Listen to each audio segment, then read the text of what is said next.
El contenido del siguiente programa es responsabilidad de sus realizadores. La Pedagógica Radio presenta Toma Única.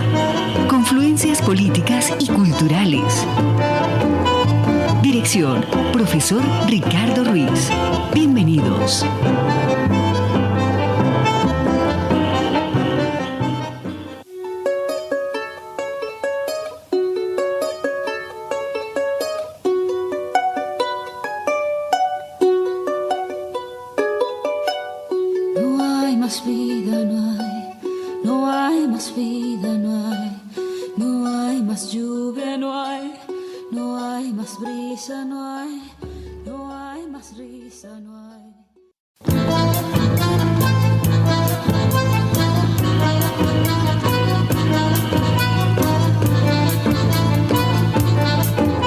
Amable audiencia de Toma Única, Confluencias Políticas y Culturales, reciban un saludo fraterno como siempre.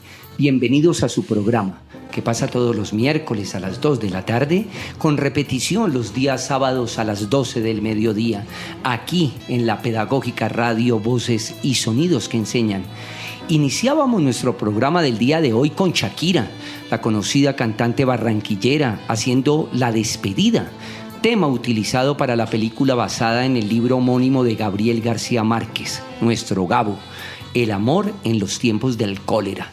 La canción estuvo nominada a los premios Globo de Oro en el año 2007 y de la novela podemos decir que incluso durante la pandemia del COVID-19 que azotó al mundo en el año 2020 se volvió a leer de forma masiva, ya que la humanidad volvió a vivir algo parecido a lo narrado en la novela.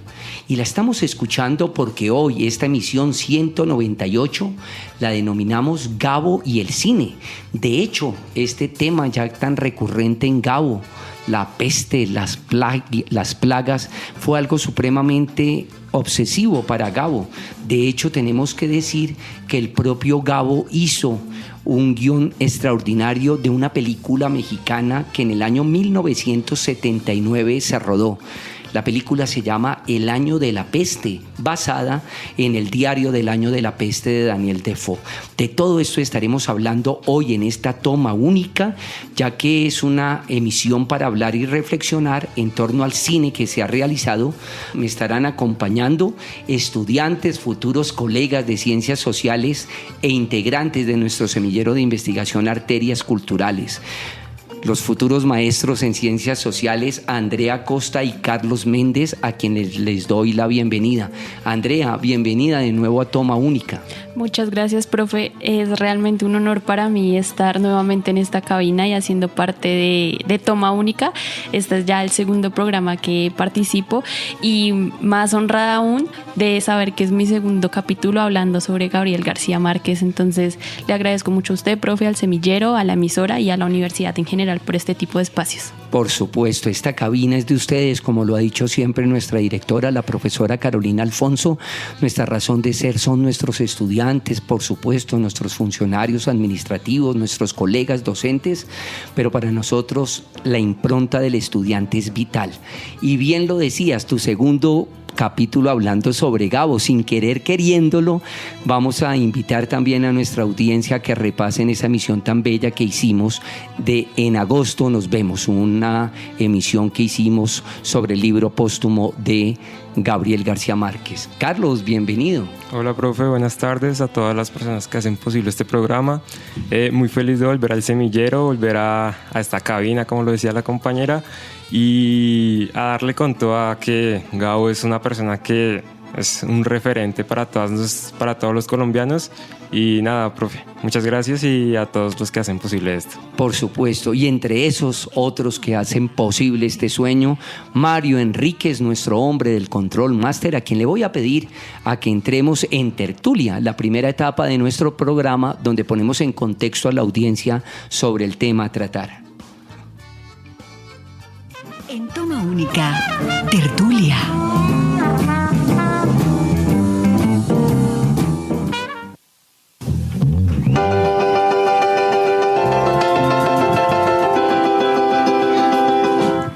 A propósito de este tema tan interesante, quiero ya referirme a una recomendación.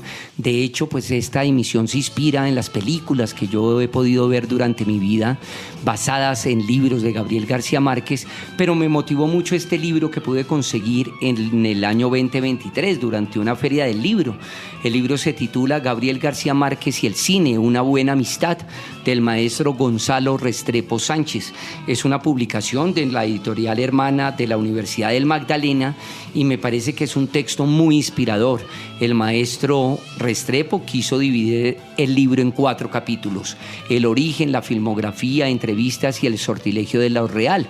Nosotros hemos querido, dentro de nuestro semillero de investigación, trabajar varias líneas de acción, distintos lineamientos de cómo abordar a Gabriel García Márquez, que es una relación supremamente importante la que tenemos de Gabo con el cine. De hecho, debo decirle a nuestra audiencia que logramos tener a uno de los mejores novelistas de habla hispana, porque fue un frustrado escritor de guiones cinematográficos.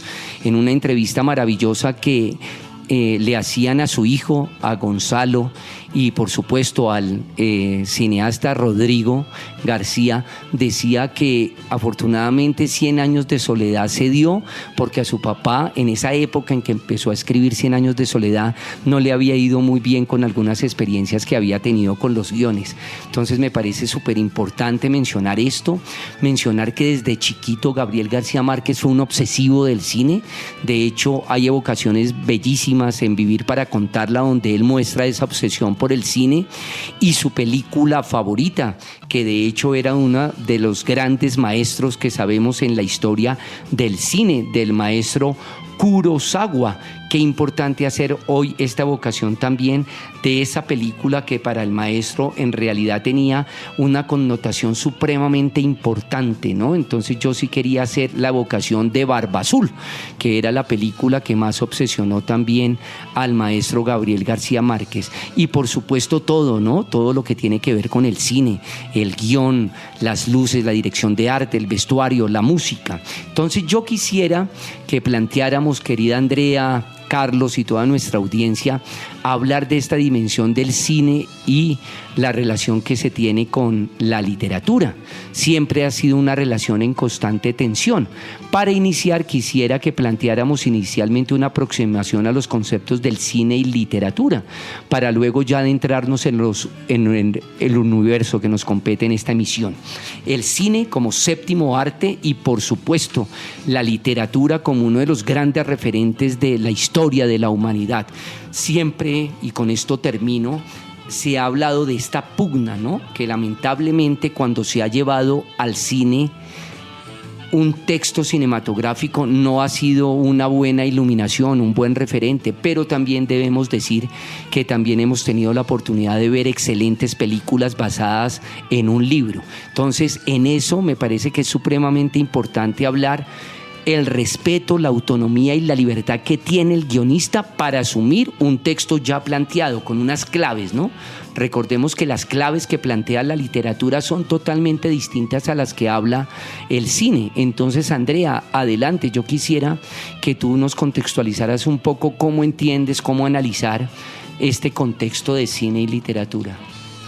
Esos dos conceptos, pues yo los entiendo obviamente desde la postura educativa, que es lo que nos compete pues en nuestra universidad, pues sin dejar por fuera otros ámbitos, pero yo decidí como pensarlo, analizarlo desde esa postura educativa, y yo los podría definir como herramientas poderosas para el desarrollo integral de los estudiantes, facilitando así la adquisición de diversos conocimientos, el desarrollo de habilidades críticas y la exploración de la cultura, e incluso algunos aspectos emocionales que se pueden transmitir y evidenciar a través de la literatura y el cine. Por supuesto, ¿no? Ver cine fortalece la apreciación estética del estudiante, fortalece su pensamiento crítico, su argumentación. Cuando le decimos a un estudiante veamos cine, le estamos abriendo una ventana, una puerta para ver el mundo de otra manera. Por eso es tan importante, y en esa herramienta pedagógica que tú sitúas, no dejar para nada de hacer el foro, ¿no? Que es el espacio de conversación, de conversa, de tejido, donde los estudiantes manifiestan qué vieron de la película. Por supuesto, para esto es importante arrancar con ellos previamente, haciendo lectura de la ficha técnica, que me parece que es una aproximación muy interesante, donde nos sitúan el director, el guionista, la dirección del arte, el vestuario, el reparto, pero lo más importante, que se haya hecho una aproximación con el estudiante sobre los elementos cinematográficos, que tengan nociones de lo que es el guión, de lo que es el director, los actores, la dirección del arte, ¿no?, que compete la música, el vestuario, la utilería, hablarles, ¿por qué no?, de la edición y el montaje, que son de los elementos más importantes en el cine, ¿no? De qué manera editamos. Recordémosle a toda nuestra amable audiencia que muchas veces se hacen 7, 8 horas de rodaje, incluso más, para solo hora y 50, 2 horas, ¿no? Entonces, en ese sentido, el editor tiene una connotación y un protagonismo importantísimo en el cine.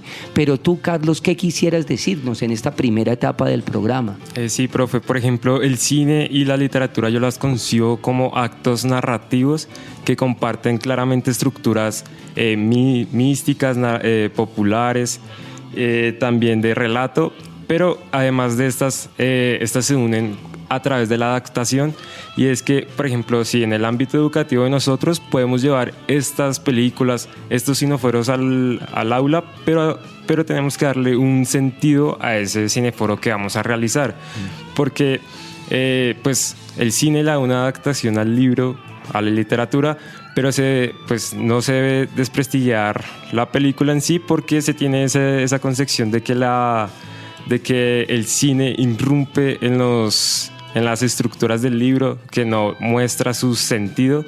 Entonces es bueno mostrar en el acto educativo cómo estas dos se pueden vincular de una manera de adaptación. Total. Y de hecho, ese elemento que mencionas de lo narrativo es supremamente importante, Carlos, porque excúseme en lo coloquial, pero en la investigación que hicimos previamente para el programa hablaban, sobre todo su hijo Rodrigo, que le siguió mucho la pista a su papá con la obsesión del cine, y debo recomendarles la cinematografía de Rodrigo García Barcha. El hijo de Gabo para mí es un excelente cineasta. Y uno decía, qué difícil hacer esto, ¿no? Porque ser hijo de una persona pues tan prestigiosa es complejo, ¿no? Es difícil, siempre se ha hablado de esa coyuntura tan tenaz, ¿no? Excúseme en la terminología, ser hijo de un genio. Pero a lo que yo voy es que Rodrigo hablaba que para su papá lo más importante era echar el cuento. Y García Márquez decía, desde donde sea, desde un guión, desde un libreto, desde una aproximación televisiva, contemos la anécdota, contemos el sueño, contemos la novela. Y también es algo muy clave para mencionar en esta emisión, que para García Márquez también era supremamente obsesivo con una novela icónica en la historia de la literatura, el Ulises de James Joyce, pero también se obsesionaba con las canciones de Rocío Jurado escritas por Manuel Alejandro. Entonces podemos hablar que en realidad Gabriel García Márquez era un polifónico del arte, era un hombre que perfectamente podía estar escuchando a Bela Bartók, a Johann Sebastian Bach, pero también era un amante de Leandro Díaz, de Juancho Polo Valencia, de Alejo Durán. Y yo creo que esa manera de ver el mundo fue esa manera universal, que por eso su literatura ha llegado a los confines de la tierra, ¿no? Dicen que después de Miguel de Cervantes Saavedra, Gabriel García Márquez es el escritor más importante en la historia de la humanidad. Entonces eso es un elemento que considero súper importante. Les invito ahora a que hablemos un poco del contexto de dos elementos que fueron fundamentales en todo este universo garciamarquiano: las nociones de realismo mágico, ¿no? Y del movimiento cinematográfico italiano que surgió en la posguerra y que fue determinante para Gabo. Me estoy refiriendo al neorrealismo italiano, esa corriente cinematográfica de la que fueron bandera hombres como Vittorio De Sica, como Roberto Rossellini, y que debemos decir abiertamente a nuestra audiencia que hay un hombre en Colombia que se obsesionó por este tipo de cine y ha tratado de hacer un cine muy similar a ello. Estoy hablando de Víctor Gaviria, al maestro de La vendedora de rosas, que le tenemos pendiente una toma única allí. Entonces yo quisiera incluso mencionar también que este neorrealismo italiano fue supremamente importante para Gabriel García Márquez. Además, no olvidar que él estudió cine en 1950, cuando era corresponsal del Espectador en Italia. Él estudió en la propia Roma, en el Centro Experimental de Cinematografía, junto con Fernando Birri. Y no olvidemos que este amor por el cine lo llevó a crear uno de sus grandes sueños, la Escuela de Cine de San Antonio de los Baños, que hizo también conjuntamente con su gran amigo, que de hecho pues a raíz de esa amistad también le despertó muchas suspicacias y pocos amores entre un público, ¿no? Estoy hablando de la relación de Gabo con Fidel Castro. Entonces, chicos, ustedes cómo pueden también contarle a nuestra audiencia cómo entender esos dos fenómenos, realismo mágico y neorrealismo italiano, que me parece fueron el germen para que Gabriel García Márquez pues hiciera ese cine que él soñó a través de la literatura. Porque con esto cierro, Gabriel García Márquez tomaba elementos del cine para su literatura, y fíjense ustedes que muchos guionistas toman a Gabriel García Márquez para traerlo al universo del cine. El realismo mágico, entendido como un estilo literario, es básicamente en lo que lo fantástico y lo extraordinario se presentan como parte de la vida cotidiana en las diversas obras de Gabo, y muchos de sus personajes toman estas características mágicas o extraordinarias que nosotros no veríamos en la realidad como algo cotidiano, algo común. Entonces es muy interesante el cómo ya eso se volvió un estilo característico de las obras de Gabo. Por ejemplo, en 100 años de soledad, donde la historia de la familia Buendía en Macondo está llena de muchos sucesos que nosotros denominaríamos como maravillosos o extraordinarios, y ellos lo ven con una naturalidad absoluta. Al respecto del neorrealismo italiano, fue un movimiento cinematográfico surgido después de la Segunda Guerra Mundial que buscaba básicamente retratar de manera cruda y realista las condiciones sociales de la época. Entonces mostraban las condiciones de la vida cotidiana de las clases trabajadoras, de las clases obreras, y algo que me pareció muy interesante es que utilizaban actores que no eran profesionales. Actores naturales, ¿no? Lo que llamamos. Y en escenarios totalmente también naturales. Entonces Gabo tomó esta influencia de este movimiento cinematográfico y lo incluyó en sus obras. Entonces nosotros podemos ver que muchas de sus obras están como mezcladas con la necesidad también de mostrar la realidad social de ciertas clases, digamos, en nuestro país, y me parece muy, muy, muy interesante. Por ejemplo, en sus primeras novelas como La hojarasca o en algunos trabajos periodísticos, él ya empezaba a mostrar un interés por representar ese tipo de vida o desigualdades. Entonces es interesante ver cómo desde Italia esa influencia en Gabo y en toda su obra, que es lo que hoy vemos en día con tanta admiración. Total, esa relación que tenía Gabo con el neorrealismo italiano, créeme, querida audiencia, que lo formó mucho como escritor, ¿no? El encontrarse con películas como El ladrón de bicicletas de Vittorio De Sica o Roma, Ciudad abierta de Rossellini, fue también para él como toda una epifanía. Carlos, en este contexto, ¿tú qué investigaste? ¿Qué nos puedes contar? Sí, profe, por ejemplo, en el neorrealismo, con Rodrigo D. también se funda eso de esa concepción del cine por Gabriel García, y por ejemplo se puede evidenciar mucho en Tiempo de morir, ¿no? Que es una construcción social, que es como un exconvicto llega a su pueblo después de mucho tiempo, y los hijos de la víctima, que es el exconvicto, pues quieren tomar justicia por mano propia y le hacen la vida imposible a este señor. Es un tema del honor que caracteriza al colombiano, ¿no? Entonces, por ejemplo, podemos ver que Gabriel García Márquez representa esto en sus novelas como Crónica de una muerte anunciada, que también es el tema del honor, La mala hora con los pasquines. Así es. Y entonces, como Gabriel García Márquez no solamente quiere hacer cine a través de este neorrealismo y pues a través del realismo mágico, sino que lo adopta a sus novelas, como el profe ya lo decía. Sí, me haces acordar incluso en la novela que hablabas ahorita, que la volvieron película, ¿no? La dirigió Francesco Rosi, y el director, el guionista, le gustaba trabajar mucho con Tonino Guerra, ¿no? Estamos hablando de esa novela que estás mencionando que trata el tema del honor, ¿no? Cuando Ángela Vicario le dice a la familia que no es virgen, ¿no? Entonces, en ese sentido, ¿por qué te llamó tanto la atención hacer mención de esa novela en especial? Crónica de una muerte anunciada, ¿no? Que la dirigió Francesco Rosi. Sí, claro, profe. Por ejemplo, Gabriel García Márquez en muchas entrevistas dice que la manera principal de llamar la atención del autor es poniendo como Santiago Nazar ha muerto. Y entonces es esa manera de cautivar al autor y llevarlo no a que el autor vaya al final del libro y lea eso de cómo murió Santiago Nazar, sino irlo desarrollando a través de la novela.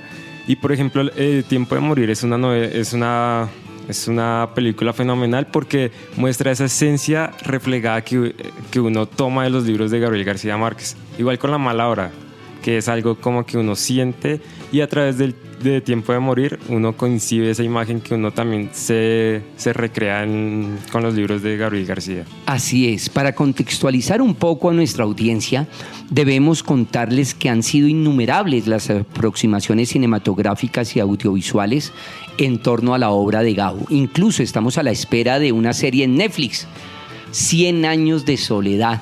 Yo sé que hay mucha expectativa frente a esto y en este propósito quiero contar dos cosas. La primera, García Márquez siempre les dijo a sus hijos, y Andrea sabe muy bien, de hecho, por el programa que hicimos sobre la novela póstuma en agosto, nos vemos, cuando yo me muera, hagan lo que quieran. Pero sus hijos recordaban siempre que García Márquez, frente a una adaptación de 100 años de soledad, tenía varias resistencias, lineamientos y recomendaciones. La primera, que fuera hablada en castellano, que ustedes saben que también lamentablemente por esto de la industria del cine muchas veces se toman íconos de la literatura latinoamericana, pero la película se habla en inglés, ¿no? Que es algo, por ejemplo, que a título personal nunca legitimé la película Frida de Julie Taymor, que produjo y actuó Salma Hayek, porque yo no concebía que semejante ícono de la historia de la pintura mexicana, su película pues, que se proyectó a nivel mundial, fuera hablada en inglés. Y lo segundo, para Gabo, que me parece súper bonito hacer evocación de esto, él decía que nunca quería que el lector perdiera las imágenes de los personajes en su memoria. Y sabemos que cuando se hace el traslado al cine, pues ya muchas veces ya no tenemos la imagen de la literatura, sino la imagen audiovisual. A título personal siempre lamento que primero vi la película de Mario Mendoza, Satanás, y después leí el libro. Es la única vez que me ha ocurrido, y de hecho dije jamás vuelvo a hacer esto, porque cuando yo estaba leyendo el libro no lo disfruté plenamente, sino solo traía las referencias de la película. Vamos a citar una breve lista para que nuestra audiencia se conecte con esta aproximación que hicimos en El Semillero y que pusimos también a disposición de toda la audiencia. El Gallo de Oro, del año 64, la dirigió Roberto Gabaldón. En este pueblo no hay ladrones, del año 64, de Alberto Isaac. Presagio, del año 74, nada menos, de su gran amigo guionista español Luis Alcoriza. La mala hora, 1977-78, no película, sino una serie para televisión hecha por un gran hombre de la televisión colombiana, Bernardo Romero Pereiro y Luis Eduardo Gutiérrez. Heréndira, nada menos que basada en la triste historia de la cándida Heréndira y su abuela desalmada, 1983. Ruy Guerra, Tiempo de morir, que ya hacía alusión Carlos, del año 85, dirigida por Jorge Ali Triana. Crónica de una muerte anunciada, del año 87, de su gran amigo Francesco Rosi. Milagro en Roma, del año 88, que de hecho está basada en una película que vio conjunto con Fernando Birri, Milagro en Milán. Cuando vieron los dos esta película juntos, García Márquez dijo: yo tengo que hacer una película similar, y mire cómo pudo lograr ese sueño. Luego viene una de las películas que a mí más me gustan, basada en obras de García Márquez. Él fue guionista, ojo, Edipo Alcalde, inspirada en una de sus obras clásicas que eran su fascinación, Edipo Rey de Sófocles, también de Jorge Ali Triana. Y tenemos Los niños invisibles, de Lisandro Duque, del año 2001, y El amor en los tiempos del cólera, de Mike Newell. Y quisiera cerrar este listado con la película que yo considero ha sido la mejor aproximación a un libro de Gabriel García Márquez, El coronel no tiene quien le escriba, del año 99, por un mexicano, Arturo Ripstein. Querida audiencia de Toma Única, créanme, una obra maestra. Ojalá puedan ver ustedes, los que no la han visto y los que ya la han visto, pues la vuelvan a ver. El coronel no tiene quien le escriba, de Arturo Ripstein. Bien, luego de este repaso por algunas de sus obras realizadas en el universo audiovisual, ¿de cuáles podemos compartir con nuestra audiencia? Andrea, tú a título personal, ¿cuáles son las películas que más se te acercan a este universo de Gabo de forma digna, de forma real, de forma honesta? La película del coronel no tiene quien le escriba. Siento que yo también comparto la misma opinión del profesor. Siento que es una película que le hace honor a la obra, teniendo en cuenta que obviamente dentro del medio cinematográfico hay ciertas limitaciones que impiden el llevar a cabo como la misma representación de un estilo literario como el de Gabo. Pero yo creo que esa sería. Y bueno, no sé si en este momento puedo hacer como unas recomendaciones para la audiencia. Claro que sí. De unos elementos que yo creo importantes que ellos pueden considerar a la hora de ver estas películas, para poder hacer como esa comparación con las obras como tal en texto. Entonces, el primero es el realismo mágico. Creo que es bastante como importante. Tema, como categoría. Sí, pero teniendo en cuenta lo que les decía anteriormente, que hay muchas limitaciones que no permiten una correcta, bueno, no una correcta, sino o sea, como muy parecida representación a lo que está dentro de la obra literaria.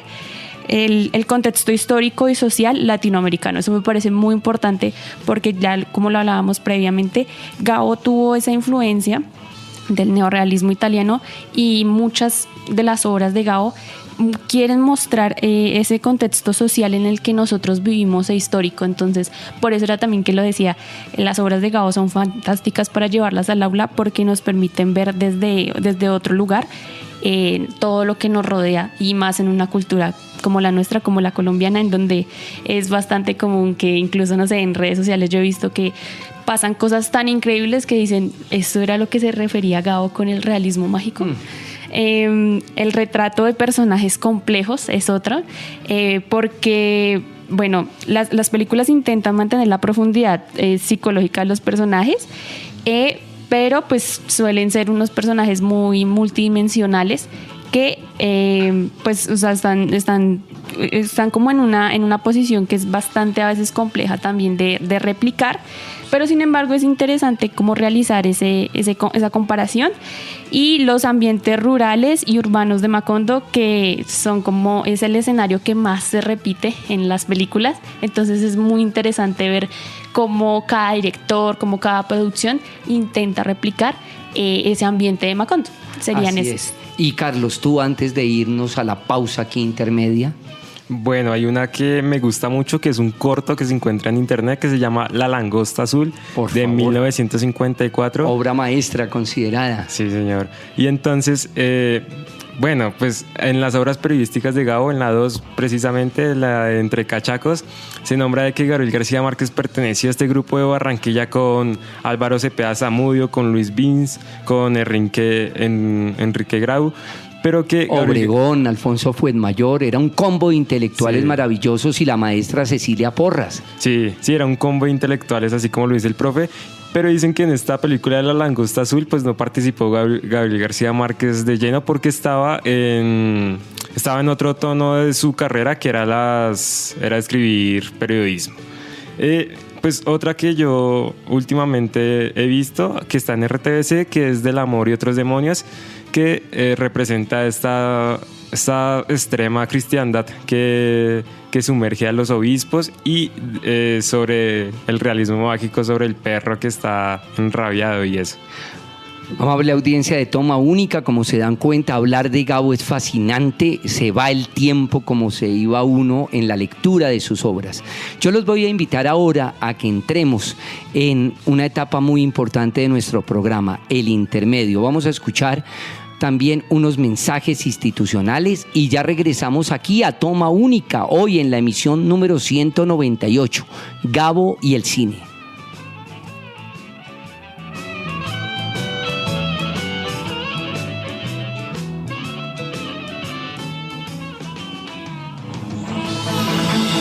Escuchas La Pedagógica Radio, transmitiendo desde Bogotá, emisora virtual de carácter educativo y cultural de la Universidad Pedagógica Nacional, educadora de educadores.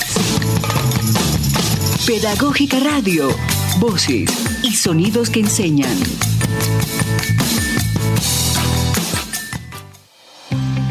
Tú expresas tus emociones al escuchar uno de nuestros contenidos o mensajes sonoros, pero nosotros podemos verte. Porque como equipo, pensamos en ti al escribir cada frase en el guión y acompañarla con diversidad de sonoridades. En estos 8 años al aire, hemos valorado que nos escuches, que cuestiones, que opines y que encuentres que podemos aportar en tu labor cuando compartes nuestros programas. Hoy queremos decirte simplemente gracias, porque al incluirnos como herramienta en tu quehacer maestro, te haces parte del equipo. La Pedagógica Radio, 8 años de conocimiento maestro a través de la radio.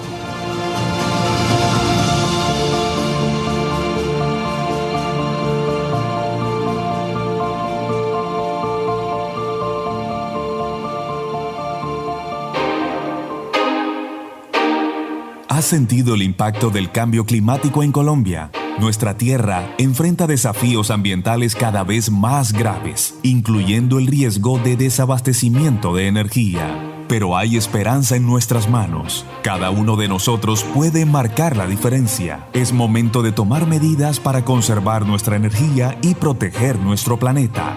Apaga las luces al salir de una habitación, desconecta los electrodomésticos que no estés usando y opta por fuentes de energía renovables siempre que sea posible. Cada pequeño gesto cuenta. Recuerda, cuidar nuestro planeta es responsabilidad de todos. Un mensaje de conciencia ambiental de la Red de Radio Universitaria de Colombia.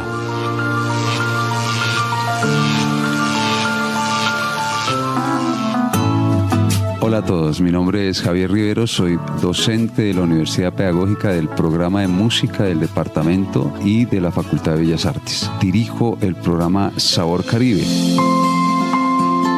Para nosotros la enseñanza y la formación de la música y como herramienta la emisora es importante porque hemos alimentado procesos no solamente formativos sino investigativos, donde damos todo un concepto a lo que es la música del Caribe como esencia de trabajo. Es así que la emisora es importante alimentando todos estos procesos formativos, por eso unas felicitaciones en este aniversario.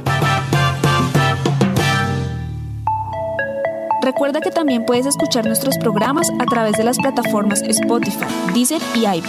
Escúchalos y descárgalos. Pedagógica Radio, voces y sonidos que enseñan.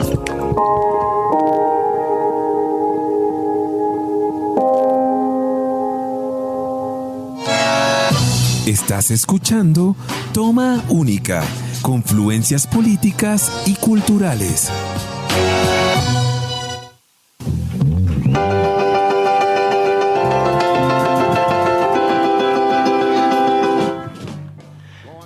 Regresamos a Toma Única, Confluencias Políticas y Culturales, espacio de nuestra licenciatura en Ciencias Sociales y la Facultad de Humanidades. Un saludo fraterno, como siempre, a nuestro decano de la Facultad de Humanidades, al profesor geógrafo Alexander Celis Rodríguez, al profesor Wilson Acosta, historiador, director del Departamento de Ciencias Sociales, a la profesora Marisol Ávila, licenciada en Ciencias Sociales, magíster y ya doctoranda, coordinadora de la licenciatura en Ciencias Sociales.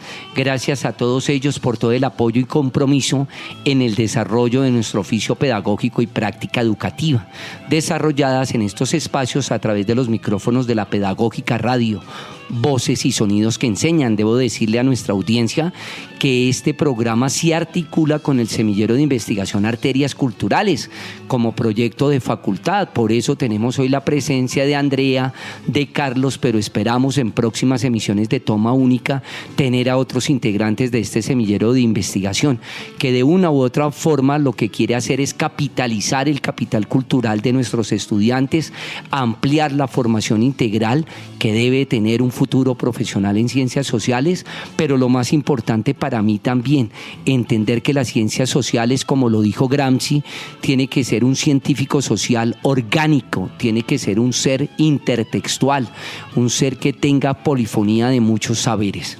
Entonces, a propósito de cine y educación, quisiera que habláramos, Andrea y Carlos, de cómo llevar a Gabo a un aula de clase. Me parece fascinante poner como estudio de caso Edipo Alcalde, la película que yo me refería, dirigida por Jorge Alí Triana, inspirada en la obra trágica de Sófocles, Edipo Rey. Aquí tuvo que ver mucho Gabriel García Márquez, porque él fue guionista también de esta película.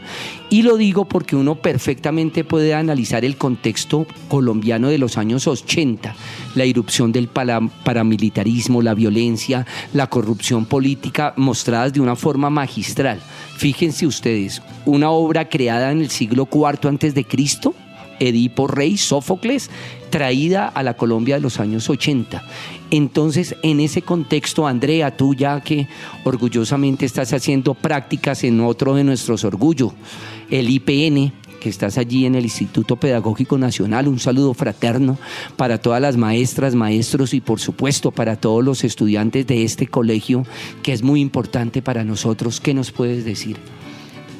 Lo primero es que yo considero que desde todas las disciplinas o campos de estudio que tenemos en nuestra universidad podemos usar a Gabo, ya sea desde el realismo mágico, ya sea desde el contexto histórico, social, político, incluso ya adentrándonos un poco más dentro de las ciencias sociales. Creo que la parte histórica y geográfica se pueden trabajar importantísimo. Sí, muy, muy fuertemente desde las obras de Gabo, porque incluso, bueno, muchas de sus obras son como atemporales y no nos describen el sitio, pero no nos dice es un sitio en específico. Es decir, nosotros podemos empezar a jugar con esas características geográficas y con los estudiantes decir, bueno, este sitio en donde puede estar ubicado debido a estas características o a estas otras.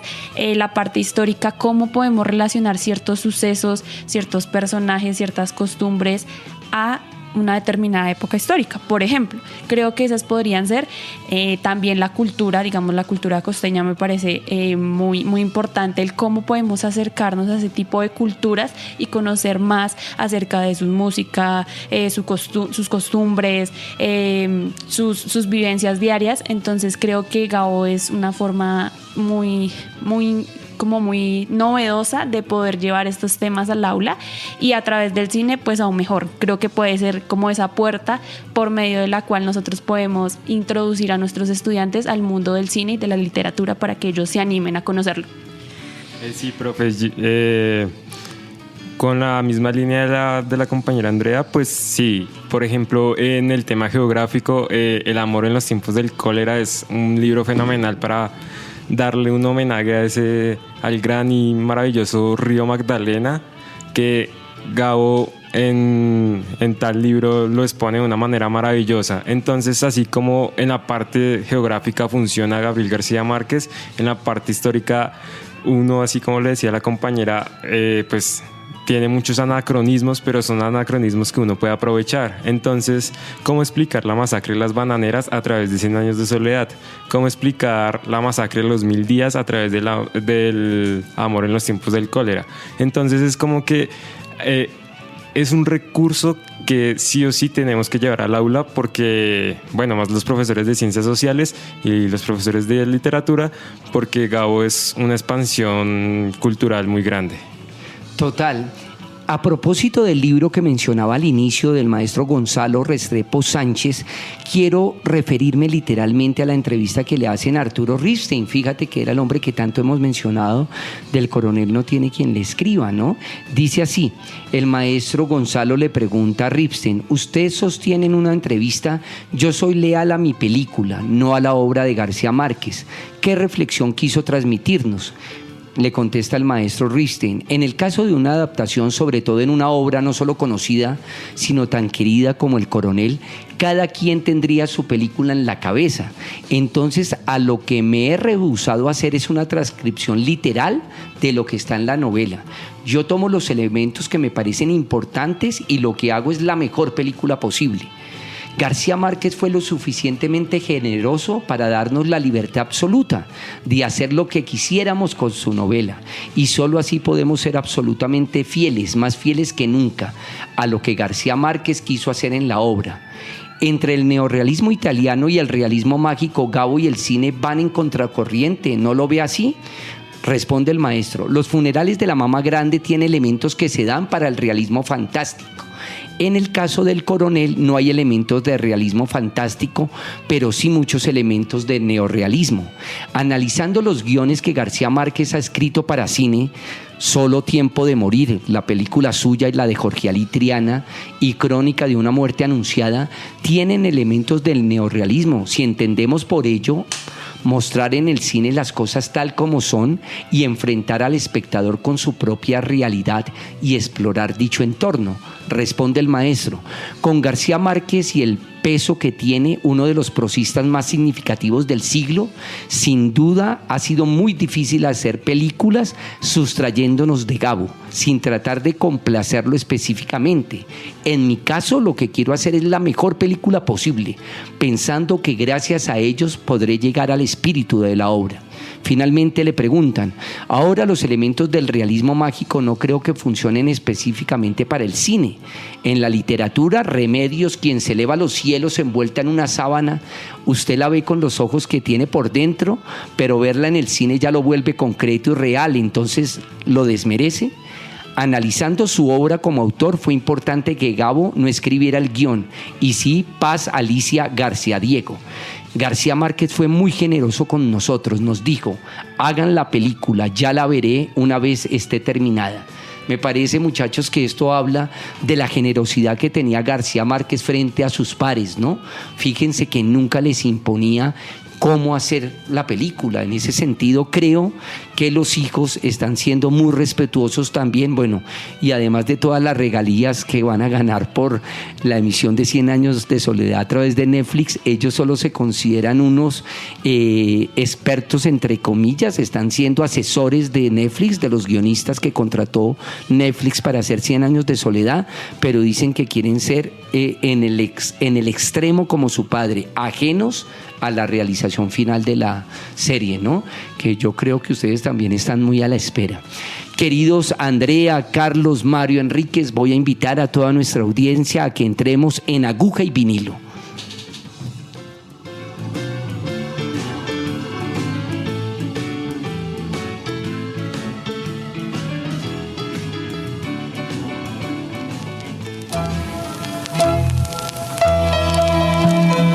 En toma única, Aguja y Vinilo. Este ritmo que tú oyes es para que baile Lisa.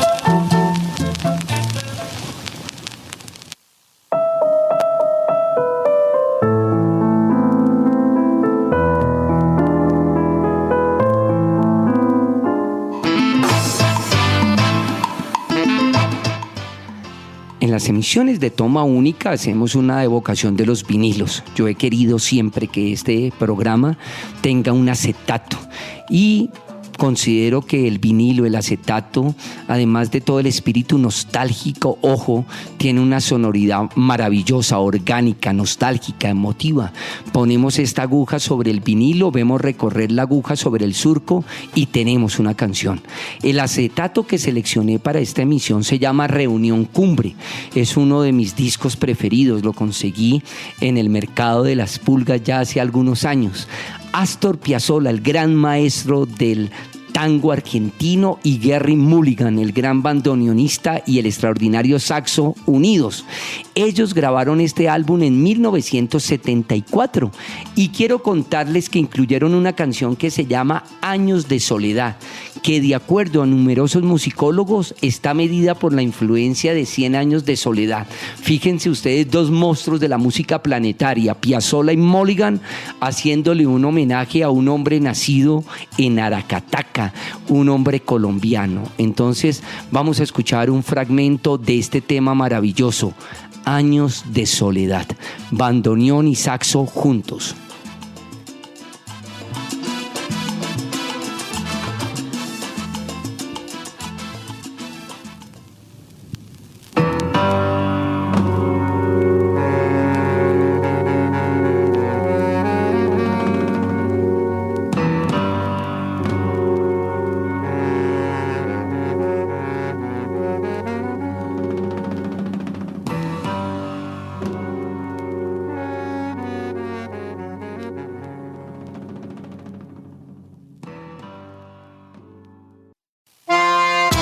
Para seguir las confluencias políticas y culturales, escucha Toma Única.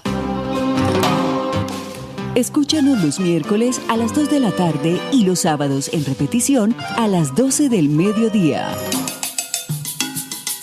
Encuentra todos nuestros contenidos a través de radio.upn.edu.co. Pedagógica Radio, voces y sonidos que enseñan.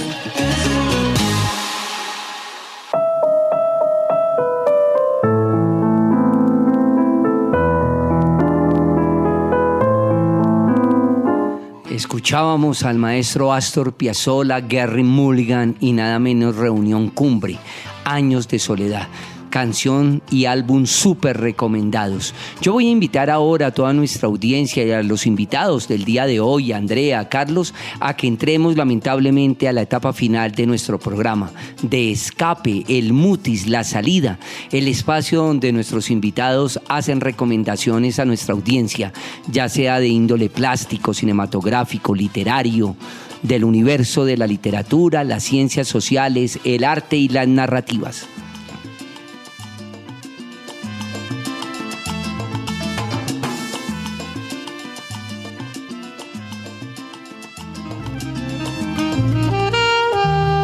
En Toma Única, el escape.